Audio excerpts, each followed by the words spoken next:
Who was I in 2001 on October 6th? And actually, before that, it was more like who was I June 25th, 2001, when I stepped foot on the yellow footprints in San Diego, California, at Marine Corps Recruit Depot as young recruit Schwartz. And then 9/11 happened, and September 21st came around. That's when I graduated boot camp. So 10 days after 9/11, when the Twin Towers fell in New York City, I was putting an Eagle, Globe, and Anchor on my uniform and now calling myself United States Marine as Private Schwartz.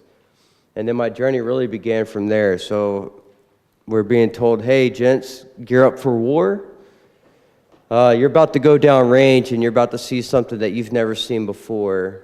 And I didn't know what to expect. And why am I not over there fighting right next to my guys? And so that kind of hit me pretty hard.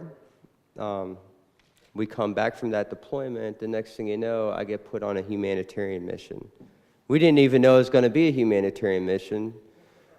We were part of a thing called the 4th MEB, the 4th Marine Expeditionary Brigade. We were put on a 72-hour notice to respond to anything in the world. Within 72 hours, that means your gear's loaded up, you have vehicles loaded on an airplane, and you're responding. And so February 7th, 2004, that was my unit in Haiti. So we literally landed at the airport in Port-au-Prince, Haiti, February 7th. And we were literally coming off of an airplane, loading our weapons, and going on patrol and trying to secure the streets and help the police control the riots. And one of the biggest things that happened during that time in Haiti is we disrupted some drug trade, and the narcos did not like that. So we're on one street. This is Cité Soleil, and we had doctors with us, but we had to provide security. And so the doctors are taking care of the Haitians, and they're helping the Haitians out with medical supplies and food. And about 3 streets over, we had other Marines engaging in a firefight with some narcotics dealers or gangbangers. And we called that a 3-block war because we're on a humanitarian mission that wasn't so humanitarian and peaceful. So as we're helping people out, we're also getting shot at. And like, you have to deal with that. That is a tough thing to do, is to be in a country like Haiti where you're going through the streets and one day you're handing out food and water, the next day you're getting shot at, and the day after that you're trying to help some Haitian girl who just got raped and tortured, and she's over in the medical. So you're having to deal with these things, and it's a tough pill to swallow when you're doing that. You really have to ask yourself, am I ready for this? I say I want to help the world, but am I ready? And while this is happening right here, the Battle of Fallujah is going on at this very moment when I was in Haiti. So I don't know if everybody has heard of the Battle of Fallujah, but you can Google that, and it was one of the toughest fights that we ever dealt with in Iraq at the time. And so this brings me on to where I'm heading at next, is that this picture was taken I think in March 2004 at the airport in Port-au-Prince. This is just some more of Port-au-Prince. So this was my very first taste of seeing some sort of conflict. And then I get to Iraq in 2005. I saw some pretty nasty things in Port-au-Prince. When you see a dead body in the market, charred from being burnt alive, it leaves a mark in your head. And then next thing you know, you go to Iraq.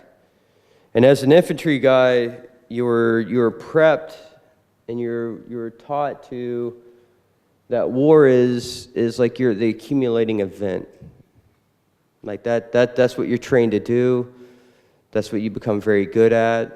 And then you actually go there and you start losing friends. And this was a memorial service of one of our guys that we lost. And this is for Stephen Baldwin. We lost 8 guys on this deployment. I'll be the first to tell you, I hate war. but I did it for so long I didn't know what else to do. And this was my comfort zone.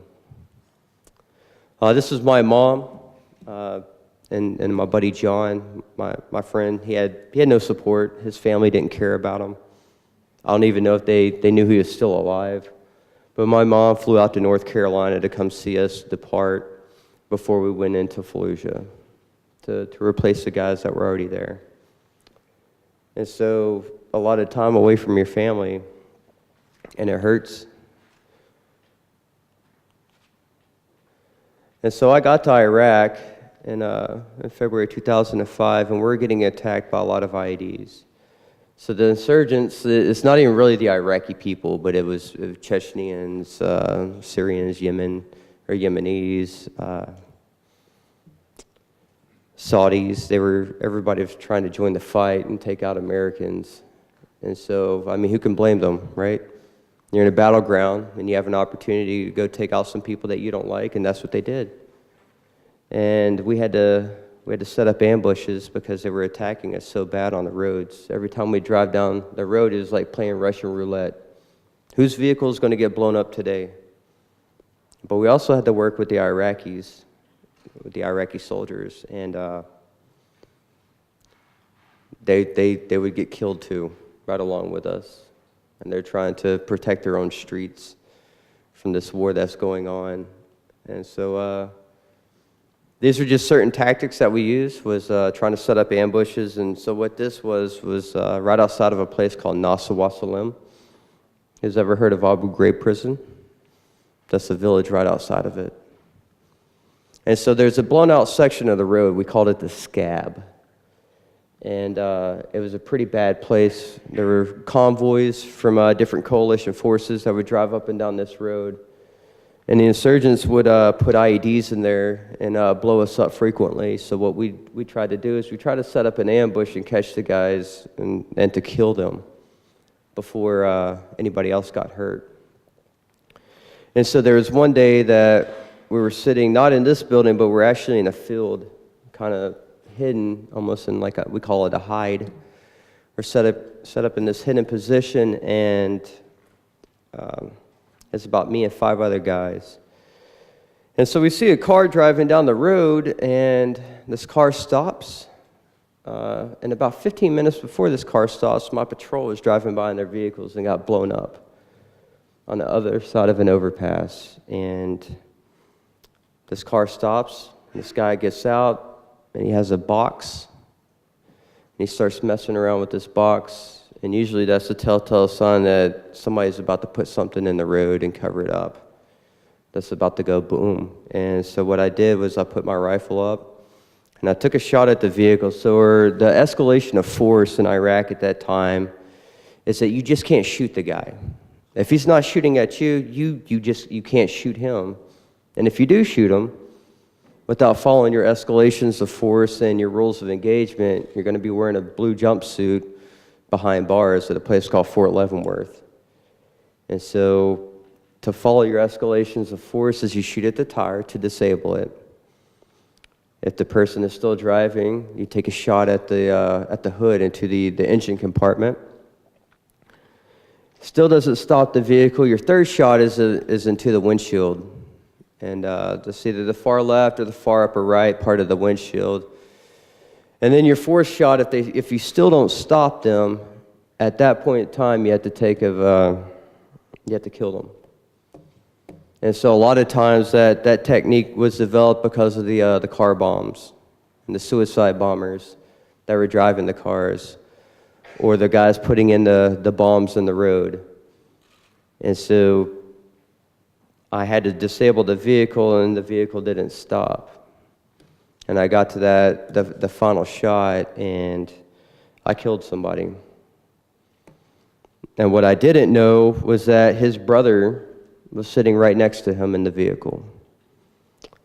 And the vehicle is spun around, did a 180, and hit a guardrail right in the middle of the road. And so I see this guy get out covered in blood, and he's running with his hands up towards a semi-truck. And I was thinking, all right, I didn't kill anybody, I just disabled the vehicle. I probably missed my shot. That's okay. And the guy probably has blood on him from maybe some glass or something cutting him up. I don't know. And then my patrol comes driving up as soon as the guy tries to hop into the semi-truck and get away. And I get the phone call over the radio, hey, you need to get out of your position and come meet us. You just killed somebody. And my heart went from like here to like, I had to take a shovel and start digging in the ground to how far down my heart went. I feel like I just lost my world. And I was just following orders to kill people trying to kill us. And there's explosives in the vehicle. These guys were trying to put in an IED, but I wasn't being shot at. That was probably one of the worst feelings I ever felt in my life, was taking another person's life. And I was trained to do that. There was no glory in it. There was nothing like you see in the movies, like nothing. I felt horrible. And my patrol, when they picked me up, made me out to be a hero. Derek, that's one of the best shots I've ever seen in my life from that distance, with that kind of a rifle. Only snipers know how to make those shots. How did you do that? I didn't know what to say. I didn't know what to do. I just kind of smiled and said, yeah, it was crazy because he was driving. I get back to the camp. I go talk to the attorney. We call him a JAG officer, a judge, staff, advocate, general officer. So they're military lawyers, because they have to ask you, hey, what happened? And I told him exactly what happened. And he was just like, are you okay? And I said, no, I'm not okay. I just killed somebody. He said, well, you're following orders. You're doing what you're supposed to do. And you just stopped somebody from killing a lot more other people. And the other guy that was with him, his brother, he's about to go to Abu Ghraib. And they're going to find out more information where they're getting the bombs from.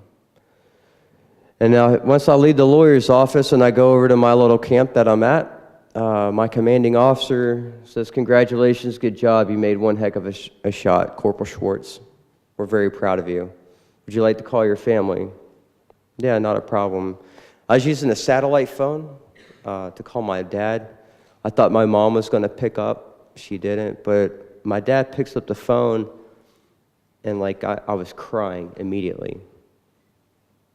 And my dad's like, what's wrong? I said, I didn't mean to do it. Dad, I didn't mean to do it. I didn't want to do it. I'm sorry. I didn't mean to do it. And my dad's having to tell me, hey, this is what you're for. This is what happens in war. And my father was not from the military. He's a helicopter mechanic. He works on life flight helicopters to keep them running to pick up people when they get hurt. And so my dad has zero concept of war, but the only thing he knew what to tell me was, hey, you're doing your job, you're following your orders, and you're trying to keep people alive. But in the bottom of my heart, I didn't know what to do with myself. And it really hurt to deal with that kind of stuff. This was the road, but this wasn't the point in the road where I was at. It was further down this road, heading towards Nasrallah Salam. This was one of the same guy I deployed with, so that was me in these photos. This is just kind of one of those, I hate being here, but I have to be here type of thing. And I talked to my friend to the left of me, John. I told him about what happened. We got separated. He was in one platoon, I was in the other. He was kind of the person I had to, kind of convey to about my feelings. Because you can't really just talk about it when you're there. You don't have time. You don't have time to stop and think about what you're doing. You don't have time to stop and mourn. Even when you lose somebody, and we lost people, they die 1 minute, and the next second you're right back out there doing what you're doing. You don't have time to. Time doesn't stop, and war doesn't stop the weight on you. There's nothing in this world that's going to stop the weight on you when you're in these types of conflicts. And this was another one of the holes in the same area that we were trying to make safe on the road. And this is actually north of Abu Ghraib prison, heading towards a place called Al Karma, which is kind of north of Fallujah. It's, imagine Fallujah and Abu Ghraib, and then right north of it is Al Karma. And that was on the road. Like I said, this is a daily thing for us. It was getting blown up. And so a lot of it was us getting blown up and not a lot of us finding the people that are blowing us up. That's how good they were in Iraq. And people always ask, what's the fight like between Iraq and Afghanistan? It is night and day. You can't compare it. It is not comparing apples to apples. This is a night and day difference fight between what we're dealing with in Iraq and what we're dealing with in Afghanistan. Just another photo of the areas that we were working in. Those vehicles aren't armored, by the way. Some of them were armored, some of them weren't. And the way how we found out that, hey, we should probably armor these vehicles were after enough of them got blown up, like literally blown to pieces, some engineers said, hey, we might be able to put some armor on these vehicles and kind of mitigate some of the risk. And it took a lot of hard lessons to finally figure it out, but you couldn't armor all the vehicles because of the equipment that we had on it. And so the only thing you had to do was make a prayer and hoping that you weren't going to get blown up that day in that vehicle, because the survival rate in a vehicle like that is about 0 to none, because you're also carrying tow missiles in that. That's a tow missile on top of it, which is used to stop vehicles for light armored vehicles, or we call them a technical vehicle. So these were like the trucks with the machine guns on the back of it that the insurgents were using against us. This was Stephen Baldwin. So, story about him, he was on camp guard one day, and I was the driver in vehicle number 4.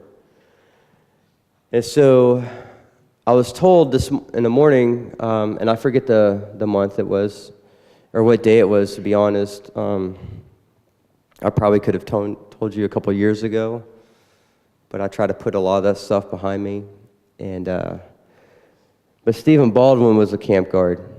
He was pulled away from the platoon to go serve these other duties, and so I was driving for him in his vehicle.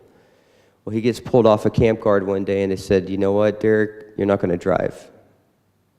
If Stephen doesn't get back in enough time, then yeah, you'll go ahead and drive. But as of right now, we need you to go ahead and just hold off on driving today, and just go over to platoon number 4 and go help them out.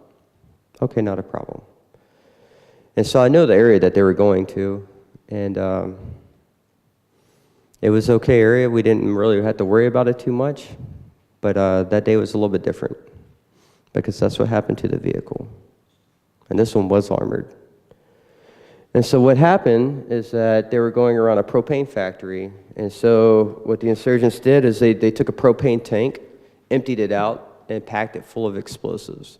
So now you had this big propane tank, about that big, and probably about that wide, packed full of explosives. And they put an anti-tank mine on top of it. And then they put another anti-tank mine on top of that. So you have one anti-tank mine facing down, one anti-tank mine facing up with the plates, and then you have a thing of explosives underneath that. And so that created a crater like you would not believe. So if you imagine, and I'll try to give you some context. Let's see if I can do that. So that crater, to be quite honest, is if I took this entire section right here, the exposure from that entire section right there would take every single one of y'all out. And probably about half of this section right here. And then all the way over there, you would probably catch some shrapnel. But that Humvee would fit right inside of that, and you have about 3 feet of more room to go before you can start crawling out of that crater. That's the size of it that it created. And It flipped the vehicle outside of the crater, is how powerful it was. The force was so great that the pressure went around it and went through the turret of the top of the vehicle and went inside and blew the doors off about 150 meters away.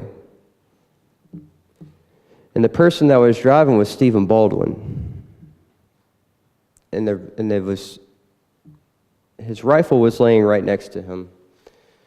And the pressure blew his rifle into pieces, and those pieces went through him.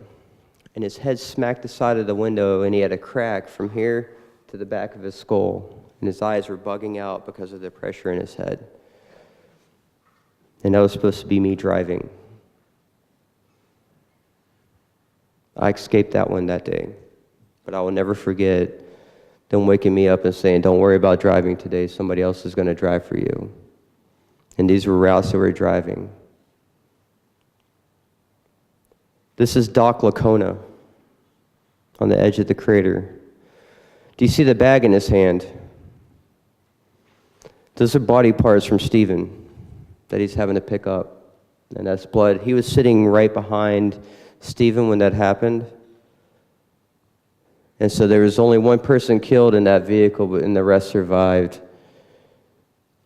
The guy that was the gunner that was in the vehicle, Brian Dunn, he got medevac to the hospital. His mouth was messed up from his face smacking from the machine gun. Broke both of his knees because of the pressure pushed him down so hard. Doc Lacona was knocked out. And then we had another medical guy named Chief Rios. Chief was knocked out as well. Both of these medical guys were knocked out and then came to and immediately had to start doing what they were trained to do.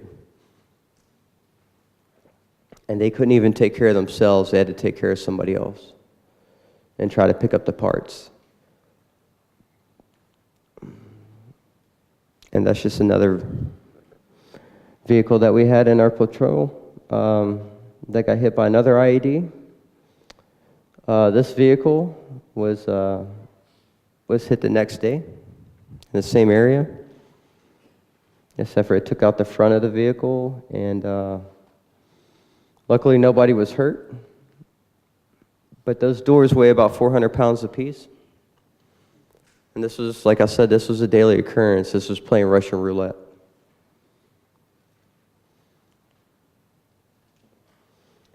But every once in a while, when you're in the middle of hell, you get a little bit of solitude. I know I was working with the kids and the families. So we'd give them food, but really we really enjoyed giving them pen and paper. That's what they really liked, was just something to write on and draw. And I really expand about it when I talk about Afghanistan, because that pen and paper to an Afghan child is about $1 million paycheck. But it was good. These kids they kind of brought joy to your life in a war zone like that. And the thing is that a lot of times in our patrols that, like, a kid would have an issue or a medical issue, and especially the guys in the platoon that had children at home, they would stop the patrol immediately, and we'd do something. We'd help them out or give them food. Because you're not going to tell somebody, "Hey, we don't have time to stop. We got to do something else," that has children at home. They understand. And so you're on this up and down emotional roller coaster when you're going through this. This was let's see, that was March. So this was outside of a place called Al Karma that I talked about. They were just doing a medical aid mission that day. So every other day, like, you'd have these different missions. One day you might go out, you're hunting down insurgents. The next day you're going out, you're taking a census report. The next day you might be going out holding security for the Iraqi people to hold elections and vote. And then you might be going out the fourth day and doing medical missions where your sole purpose in life that day is to just go out and give as much medical attention to the people as you can. And then go and repeat. and the mission will change up again. This was a guy from 2nd Platoon. This is Doc Pocious. Doc was hit while their vehicle was hit with an IED. And these were the guys that were trying to save him. Doc didn't make it. So this is not a doctored photo. This is an actual photo of getting hit and them responding to it. So, and that was in 2005. And so when I got back from that deployment in 2005, I took a break and I went to Washington D.C. for a little bit to a unit there called CBRF, which is Chemical Biological Incident Response Force. And so our mission there was to respond, again, anywhere in the world to any catastrophic event that had to do with any nuclear, biological, chemical attacks. The unit had responded to some riots and attacks in D.C. Unfortunately, we didn't respond to any of the radiation stuff going on in Japan. But it was some good training there because you learned a lot of medical stuff that would be applicable later on in life. And we got to go to places when I was there. So I went up to Canada, actually, and did training in Medicine Hat, Canada, in Alberta. And we worked with the Canadian veterinarian staff and the doctors. And so that area in Canada is one of the only places in North America where you can do some live agent training. We call it live agent, which is like nerve gas, and where you get suited up and there's actual nerve gas around, and then if it's a simulate if an attack were to happen and you have a bunch of mass casualties, how are you going to respond and save people's lives? So you're actually having to work on live tissue, and you have to learn how to do chest tubes and put in airways and sutures, and you actually learn how to do a heart massage to keep somebody alive. And so the training is pretty intense, but it's the only place we can do it in North America. But that training would come in handy later on down the road, especially in Afghanistan. When I got there in 2010, 2011, my tour was up in D.C. I went back down to Camp Lejeune, North Carolina in 2008, deployed again back to Iraq in 2009, but it was quiet. I was at near al-Baghdadi, and it was just a peaceful mission. Nothing was going on. I would have rather been at home than been in Iraq at the time. I had enough.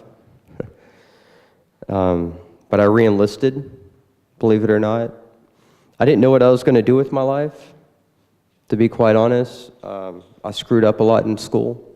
I had zero direction in my life, and the military was the only thing that saved me from drugs or me being in jail because I made a very detrimental decision. And so I didn't want to leave my platoon. I didn't want to leave my friends. I hated war. I hated seeing the things that I saw, but I didn't know what am I going to do? Like, get out of the military at this time? Go back home? All my friends are doing the same things they were doing before I left the military, and they're not looking very well. At least at this point in my life, I have a roof over my head. I got 3 meals a day. I was married at the time. They're paying me extra. So this isn't bad. My wife she'll be home waiting for me. And so I go back. Now I'm going to go to Afghanistan. So I get back in 2000. Actually, I got back in 2010. And a few months later, turned around and went right over to Afghanistan. This is the second deployment that I was on during my first marriage. That only lasted 3 deployments. She had enough, and she found somebody else that wasn't deploying. And so you could just imagine being married to somebody, and you're out there on these missions, and they said, you know what, I've had enough of this. I'm going to go find somebody else to occupy my time. And that hurts. That hurts because you're dealing with the loss of your friends.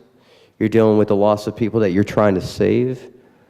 And the mission in Afghanistan was 100% different than what it was for me.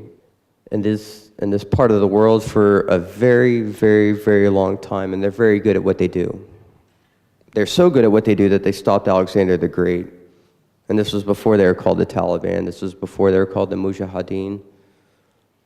This was before they were called the Pashtuns, or the Hazara, or the Uzbek, or Tajiks, or Nuristani people. This was so we are fighting in an area that they have used the same exact ambush spots that they've been using for hundreds of years. And we're about to go fight in this land that we think that we have a chance to win in. Alexander the Great thought he had a chance to win. Caesar thought he had a chance to win. The Brits thought they had a chance to win. The Russians thought they had a chance to win. What makes us any different? What makes ISAF and NATO any different than the people that came before us?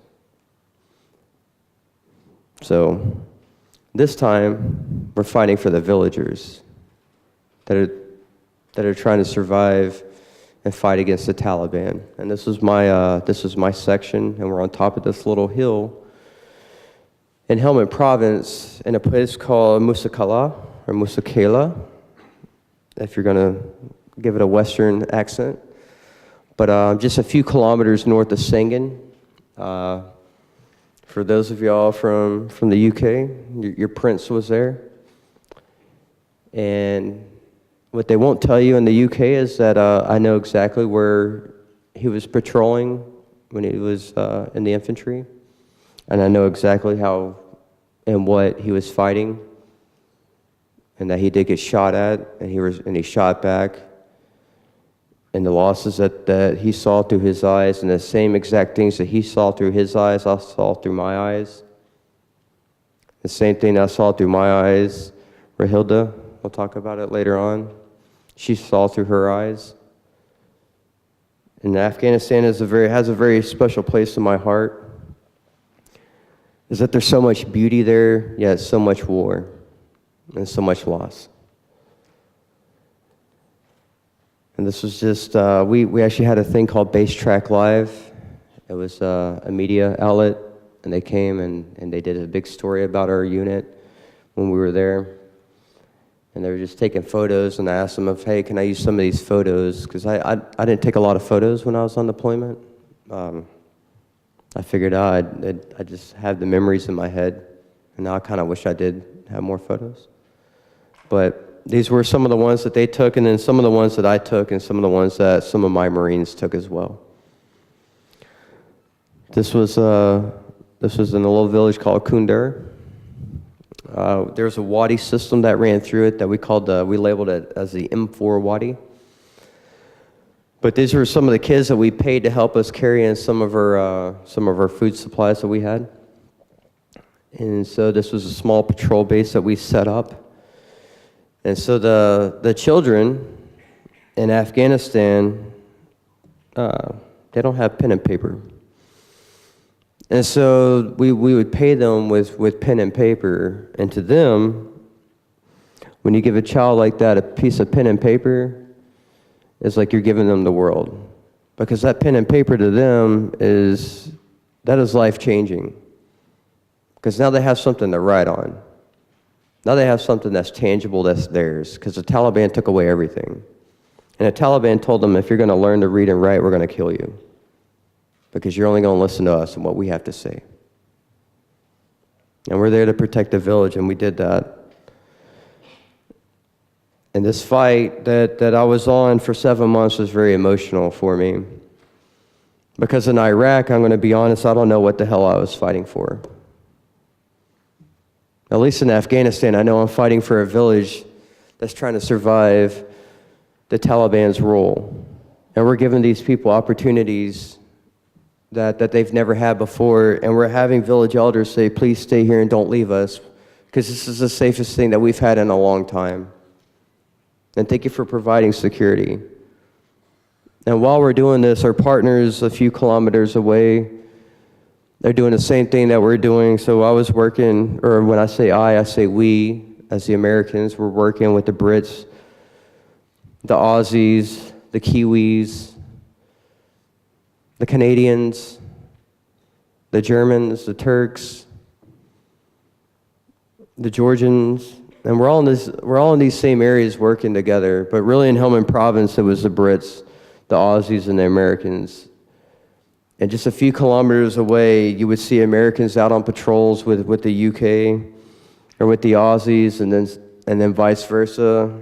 And you have both sides dying for one another, and then dying to help save these people in Afghanistan from the Taliban. And trying to hunt down the Taliban was very much different than hunting down insurgents in Iraq. The Taliban are very good at blending in, and they're very good at manipulating people to do what they want. And you have to respect that.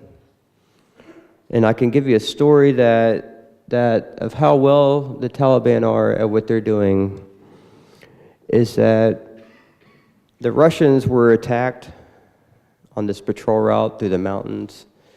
And usually when you get attacked, you go back, you give a debrief. Hey, this is where I was getting attacked from. This is what was going on.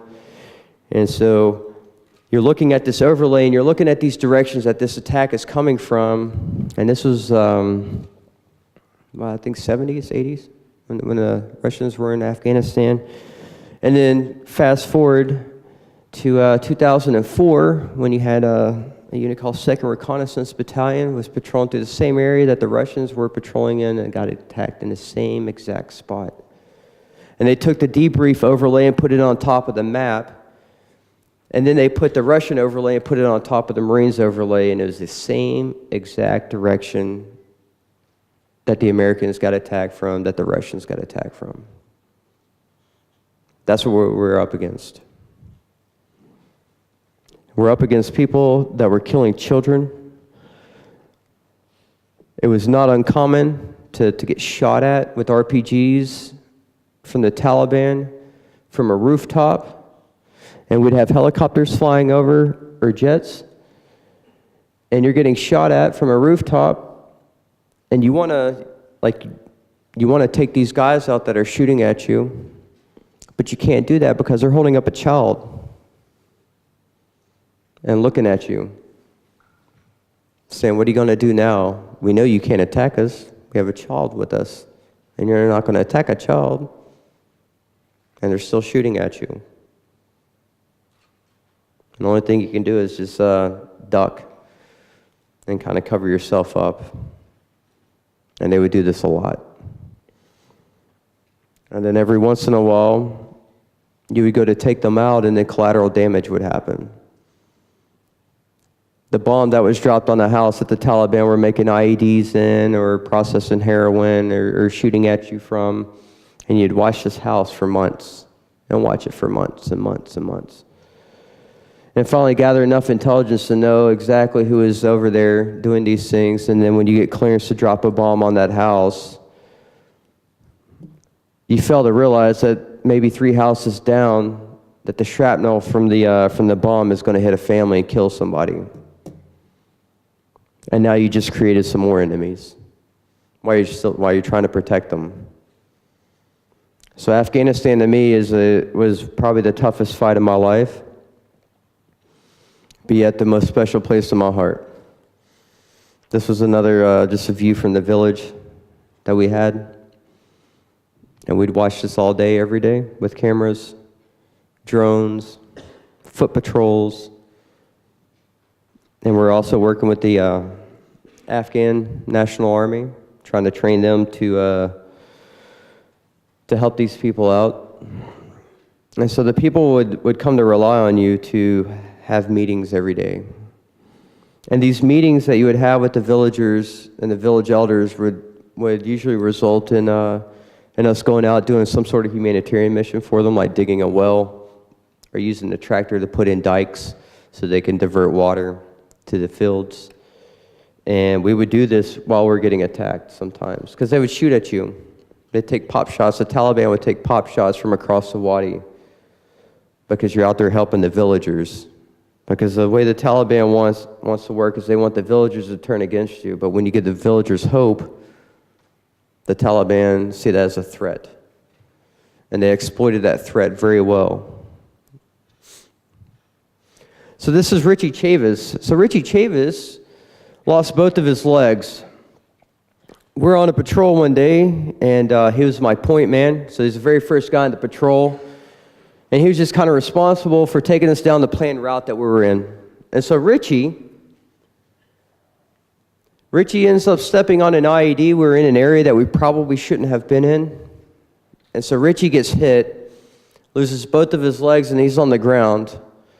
And so now we have to respond to that. So we responded, and as we're going up to save him, oh, geez, let's see if I got the picture of him. Brandon Rumball steps on a secondary IED as he's running up to help out Richie. And so Brandon lost both of his legs as well. And that was a tactic that was used on us and used on quite a bit of other people, is that, you know what, I'm going to take somebody out, but I'm going to try to take out everybody else that's going to help them in the process as well. And so we were doing this without using dogs to sniff out the bombs, without using metal detectors. And so we had secondary casualties trying to save one casualty. And so now you just lose two guys in your patrol, and now everybody else has to carry their weight. So now you're down two people, and now you have to assume their responsibilities as well, and you better hope that you can find somebody to fill their shoes. Because if not, life is going to get tough. Life is going to get real tough, because now your time is out. This was me after the war.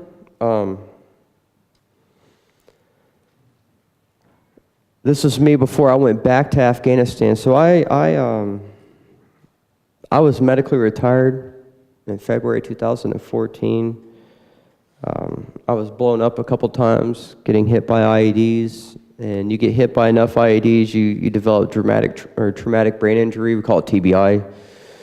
Maybe some of y'all have heard of it on the news.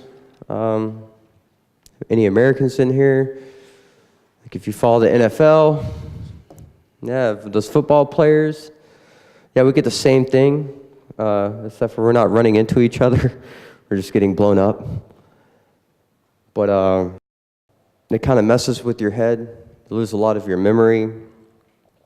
The way you talk is different. You lose your balance. You forget a lot of things. And then you develop secondary things like post-traumatic stress disorder.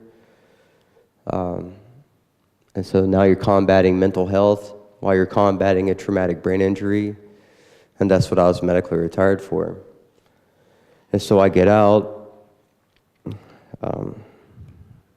So this was in 2015. I come back from my last deployment in Afghanistan in 2012. My ex-wife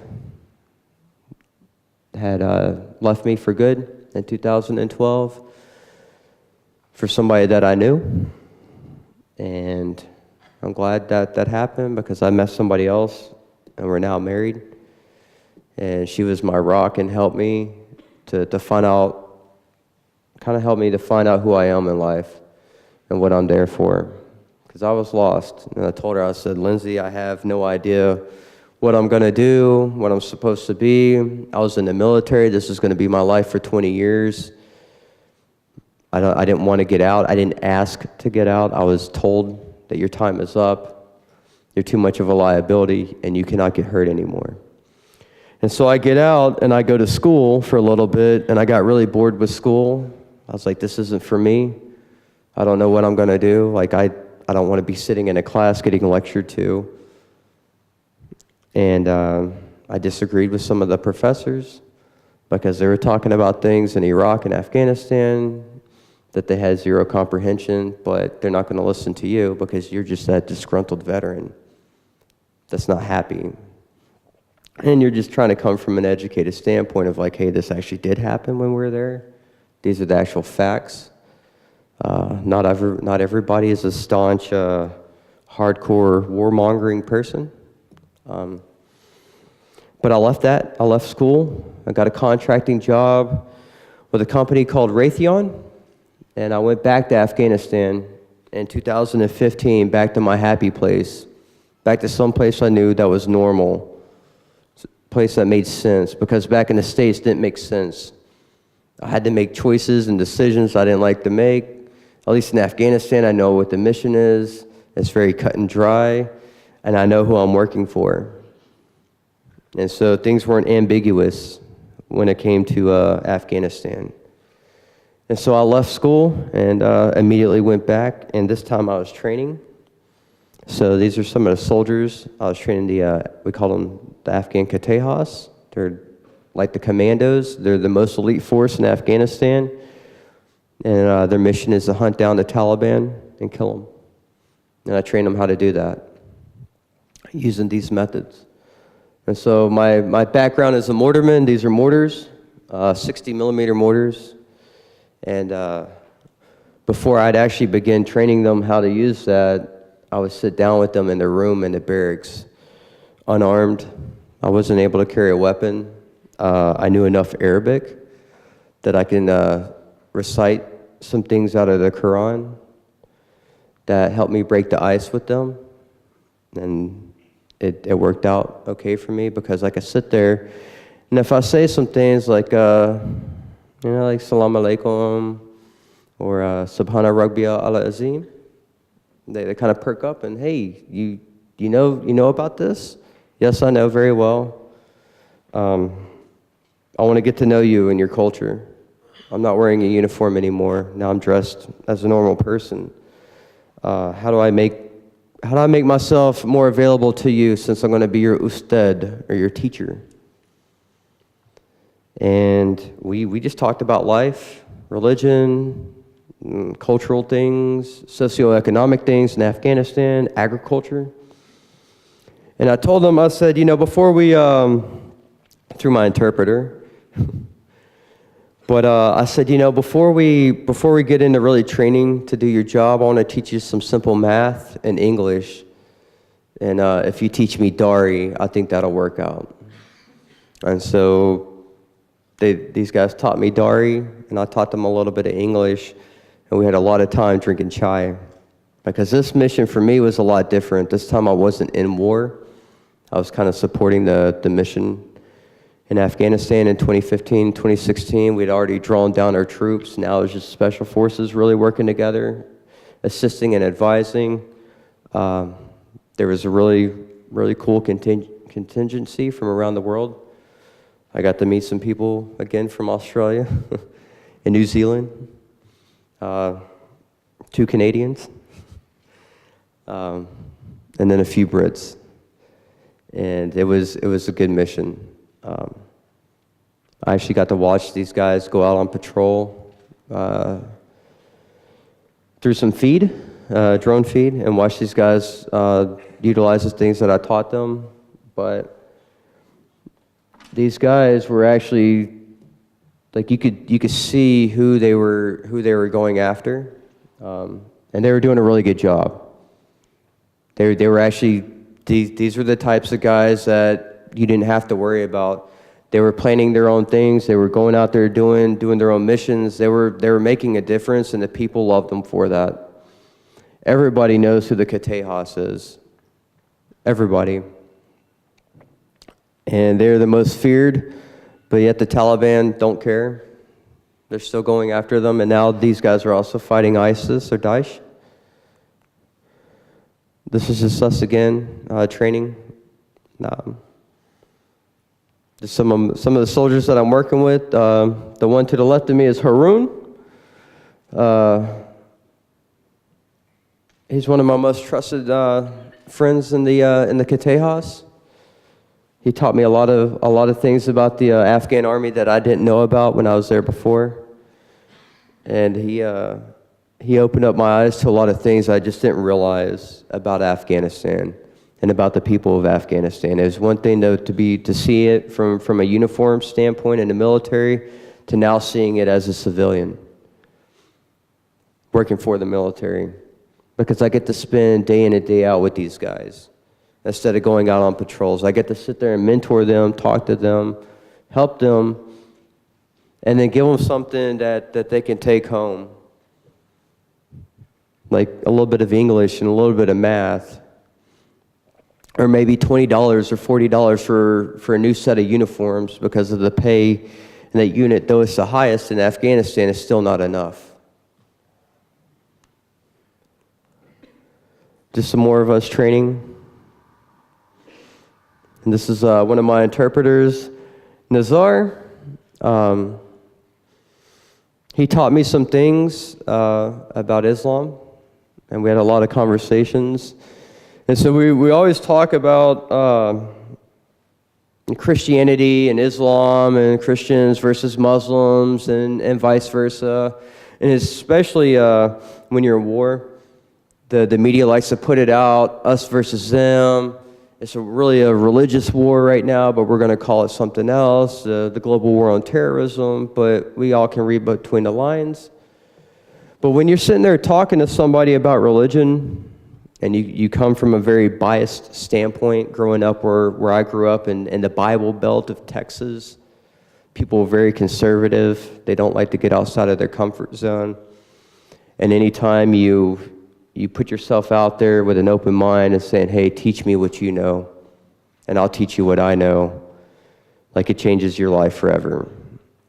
And so he had asked me, he's like, Derek, how do you know so much Arabic? I said, I took a semester in school before I came to Afghanistan. I thought I was going to go to Iraq and go work over there as a civilian, but my company said, no, you're going to go to Afghanistan. I said, well, at least I know how to connect letters.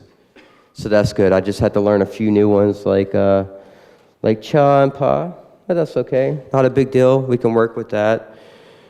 And he said, well, how do you know so much about my religion? I was like, oh, I don't know very much. I know a little bit. And he's like, well, how did you learn this? And I said, well, it really started my first deployment to Afghanistan. My second deployment to Afghanistan, I picked up a Quran because I wanted to know what was inside of it. Why is this book so special? And what is it about this book that makes it what it is? And then I said I would go to the mosque in Austin, Texas to learn more Arabic because they were giving lessons quite a bit, and I didn't have to pay for a tutor. And so when it's a lot better than paying $50 an hour from a tutor from the University of Texas when I could just go right down to the mosque and get it for free for 3 hours, up to 3 times a week. So why not do that? I might have to be around some people that I don't know, but hey, that's okay. That's what the experience is about, right? And so that's what I did, and I told him about that, and he said, thank you for being open to doing something like that. We hear that Americans hate us, and we hear that Christians don't like us, and I said, well, you're talking to one right now that was in your mosque. Teach me how to pray like you pray. I'll teach you how to pray like I pray. And we worked together very well. And so this was just one of the 5 interpreters that I was around in Afghanistan and Nazar. I hoped that he could get a special immigration visa. I was not able to write him a letter of recommendation to the embassy, but I have 2 other guys that I wrote letters of recommendation for, and one just recently called me about 2 weeks ago from Kabul and said the American government or the American embassy is looking at my SIV for my family and I. Hopefully in the next 90 days, I'll get an answer, and then we'll be on our way to Texas. And I told Sib, I said, look, man, you let me know the minute that you get access to the U.S., and my doors will be open for you, and you can come live with my family or my wife and I until you get on your feet and you get something going on for your family. Because these guys right here risk their lives just to work with us. If these guys, if his stuff was all over social media and the Taliban saw this, they're gonna kill him. So these guys would dress like this as soon as they got on the camp. They would come over to our camp, change over to look like somewhat similar to an American or Western dress. And then as soon as they're off work, they're going to change back over into something else so they can blend back into everybody else out in town. But these guys would have to tell us and give us updates on who is tracking them or who is trying to track them down. And the same thing with these soldiers that you see pictured here as well. And these soldiers will not post stuff up on social media, and they will never wear their uniform. Unlike the regular Afghan National Army, these guys will not ever wear a uniform out in town. Sonny, he liked to get into drugs pretty heavily. That was his escape from the war. He was self-medicating. He suffered from PTSD. He suffered from seeing Christians Sedania like this. And so the only way to escape that was to shoot heroin in his veins.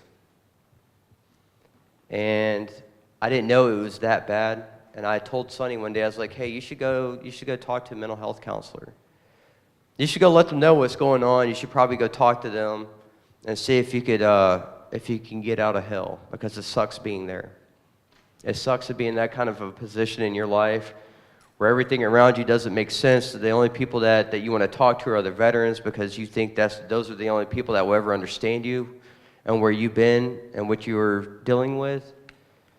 And a lot of times, guys like him, and even me at first, you would never see us standing in front of a group like y'all right now talking about what we're talking about. Because in our mind, sometimes we think that, who are you? And why do you even deserve to know what I've been through? You haven't been there. You didn't walk through those fields. You didn't watch my buddy die. You didn't get shot at. So who are you to know what I know? Who are you to hear my story? You're not deserving of that. Only the other guys that are deserving, the only ones that have been there, those are the guys I want to talk to. Those are the guys I want to be around, because they understand me. They understand my struggle. But little do people like that know, and what I knew is that the more you hold it in and the more you isolate yourself with only other people that have seen what you've seen, it makes matters worse. Because you're not able to stand out in front of a group of people and tell them, this is my story, this is what I've been through, and these are my struggles.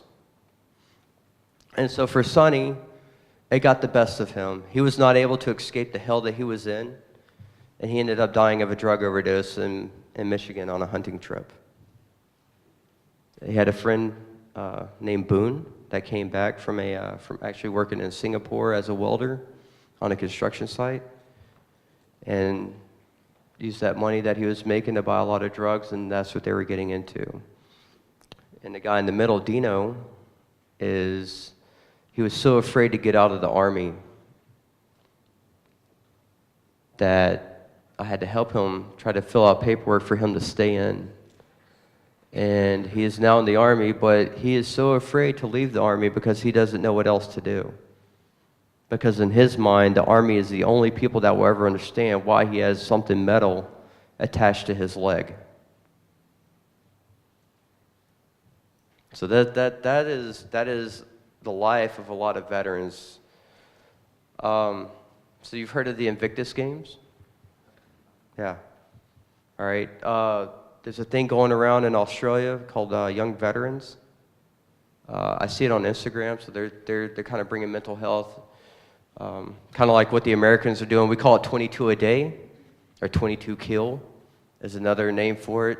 And that's 22 veterans killing themselves a day due to PTSD because of the effects of war. Have I walked that line of suicide? I've been right there. I looked at it right in the eye. And I thought that, you know what, my life would be better off if I wasn't here. But here I am talking to you about it. And it was very hard for me to finally come to terms with myself, saying that, you know what, I am better off being alive. And that maybe there's something else, that I'm on this earth for some other reason. I don't know what it is yet, but maybe it's just not my time. And I was in a very, very, very dark place in my life when I got back from that last deployment. A very dark place. So dark that I couldn't see what was right in front of me. So dark that alcohol was my friend. Bad decisions were my friend.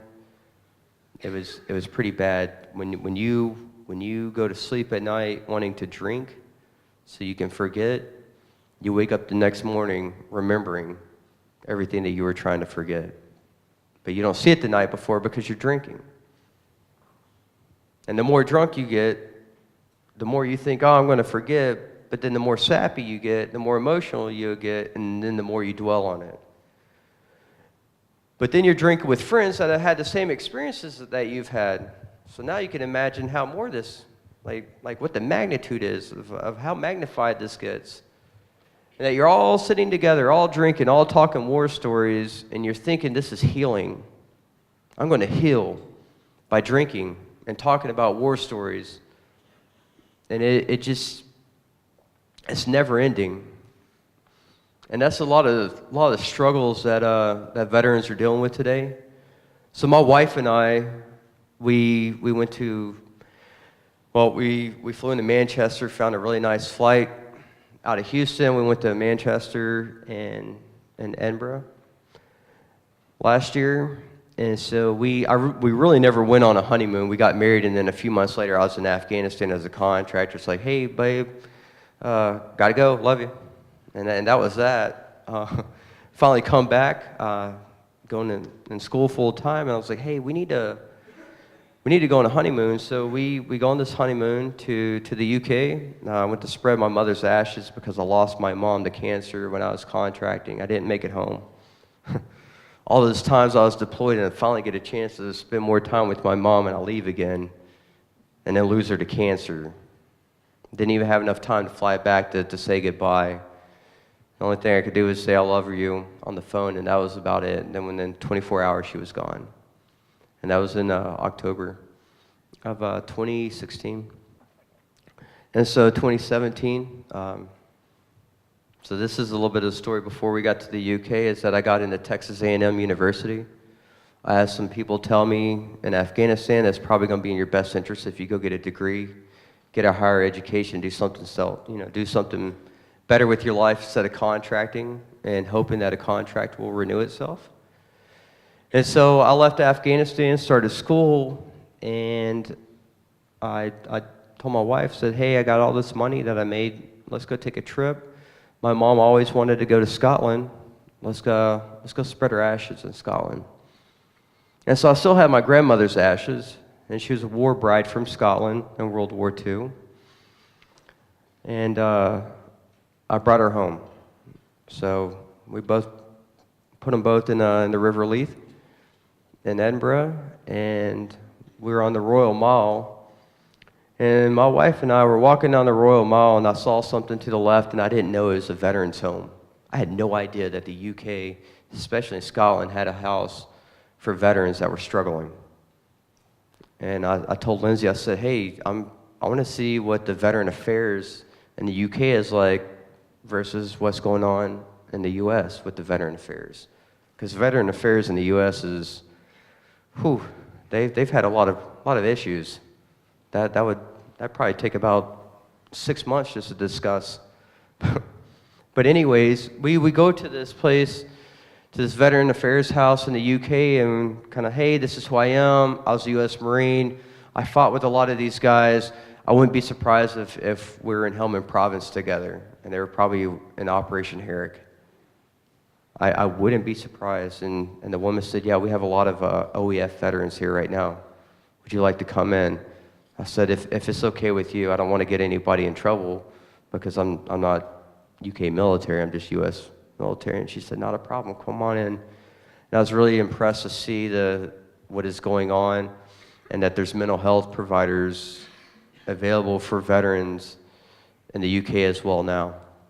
And then getting a chance to run into some veterans that were in Afghanistan the same time I was, but kilometers away. They were working in Singin, and I was in Musa Kala.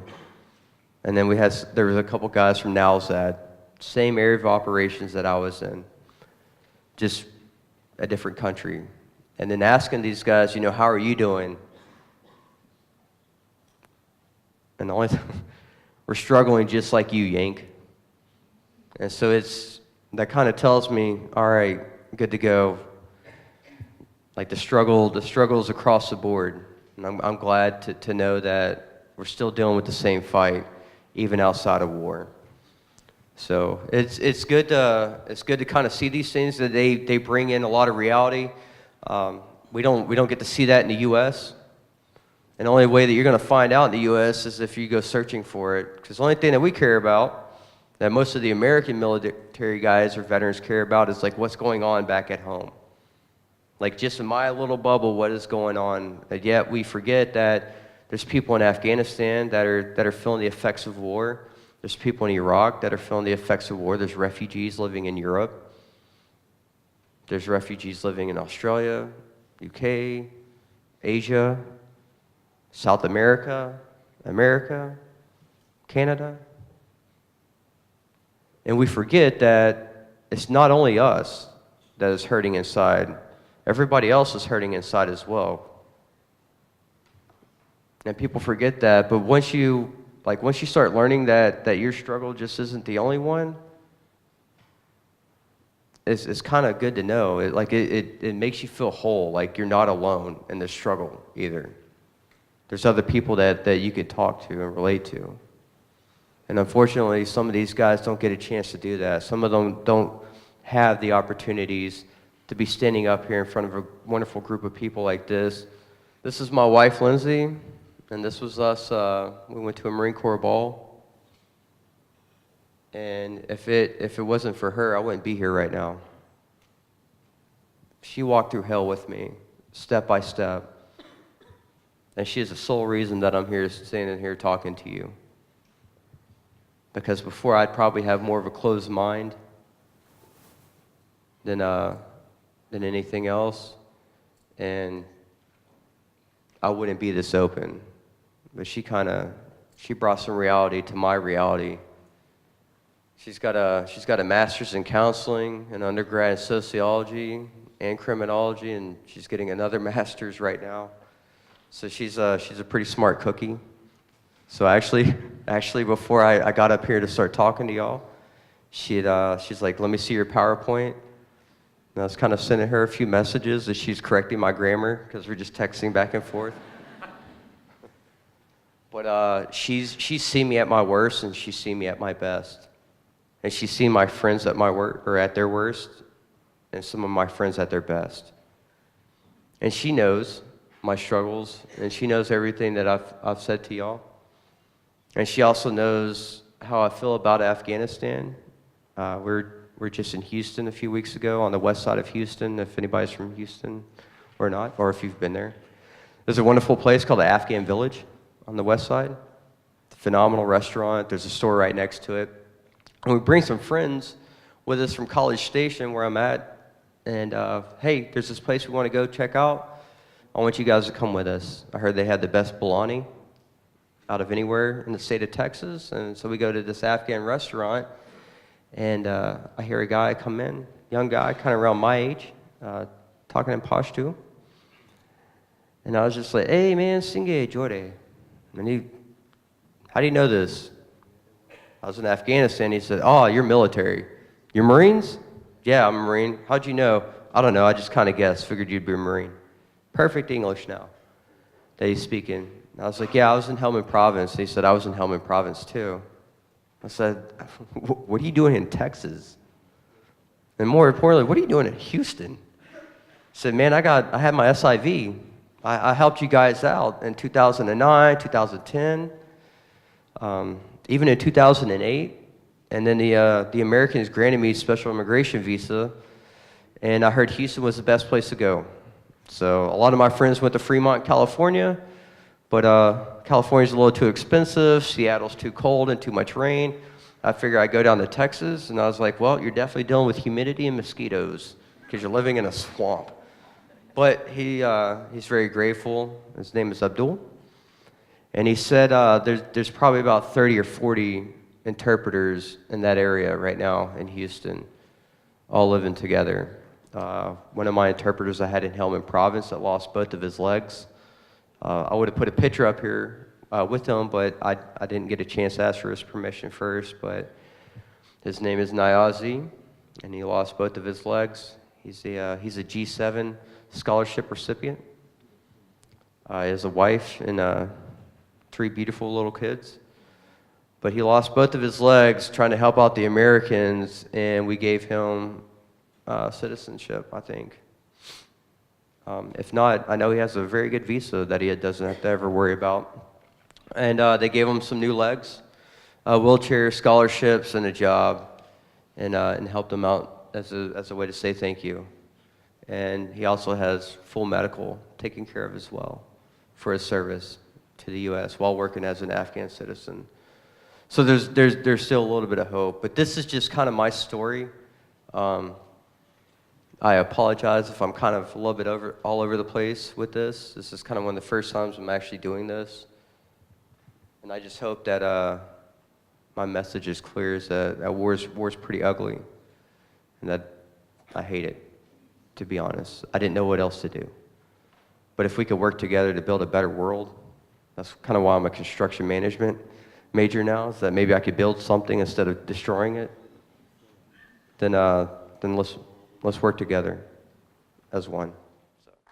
I want to ask you questions.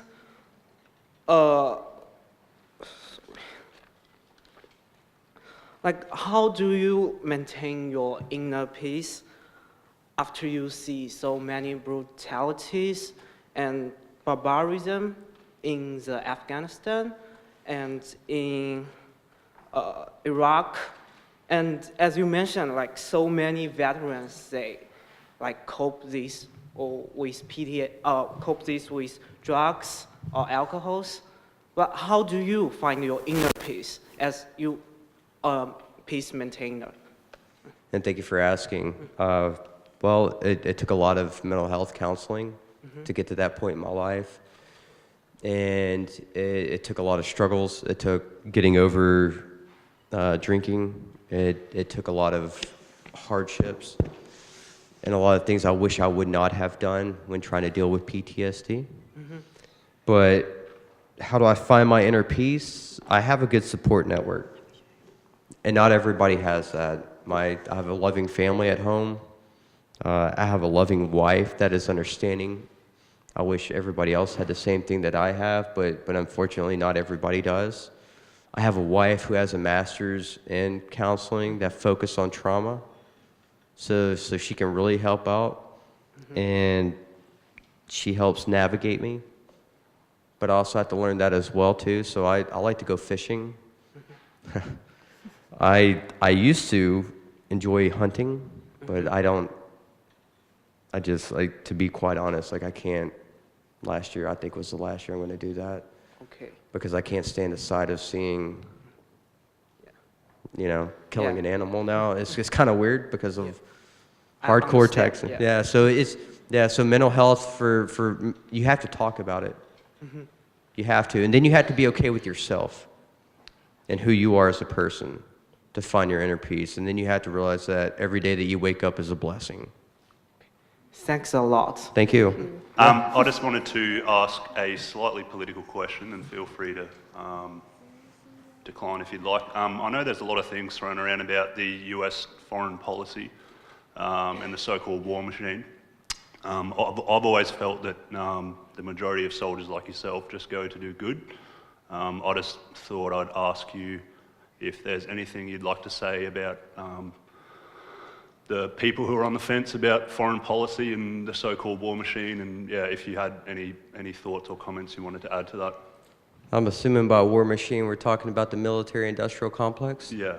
Yeah, that I was part of with Raytheon? Yeah, as well as though the government's policy for national security and, deployments overseas. I would like to give I wish I could give you a very intelligent, educated answer wrapped around what I've been taught through school, but I haven't been to that point in my life. I can just tell you what I've seen as a contractor in that realm and working with other contractors from Australia and the UK. And that industrial complex is that I think it's a chess match. To what end? I don't know. I wish, if I were to start saying things, it probably would sound really conspiracy related, and I just can't do that because I don't know the facts. But what I will tell you is that I don't think that there's going to be 100% absolute peace anytime soon. Because where I've been at, what I've seen is that there's people out there that want to kill you. There are some very bad people in this world, and sometimes the only way that you could take care of those bad people or a group of people that want to eradicate the rest of the world, sometimes you got to get rid of that cancer with the full might of the military. Wherever that full might stops at, I don't know. I don't make those decisions, nor am I on that payroll to make those decisions. But I think that's a very good question.